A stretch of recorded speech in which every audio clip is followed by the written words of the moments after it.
चले दे दुल्हा कौन हो गोली मारता लभर डन हो। घर से उठावे देबो हमर काफी एगो फोन हो। घर से उठावे देबो हमर काफी एगो फोन हो। पता चले दे दुल्हा कौन हो गोली मारता लभर डन हो। पता चले दे दुल्हा कौन हो गोली मारता लभर डन हो।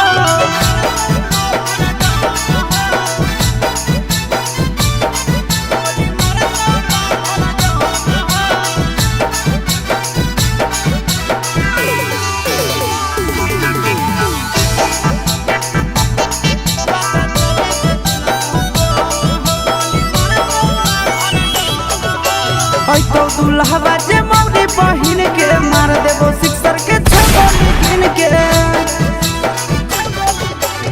तो दुल्हवा जे मौरी बहिन के मार देबो सिक्सर के छगोली गिन के। डर नहीं हो सीधा बदमाश चाहे जान हो। डर नहीं हो सीधा बदमाश चाहे जान हो। पता चले दे दुल्हा कौन हो गोली मारता लभर डन हो। पता चले दे दुल्हा कौन हो गोली मारता लभर डन हो।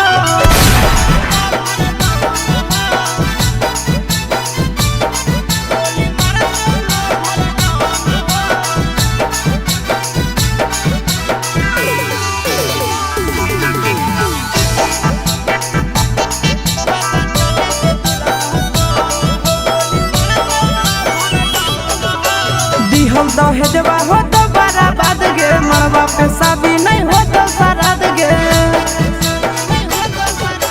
दिहल दहेजवा हो तो बराबाद गे। मरवा पे शादी नहीं हो तो सराद गे।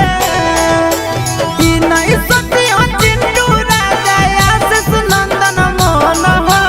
ई नहीं सोची हो चिंटू राजा आशीष नंदन मोहन हो।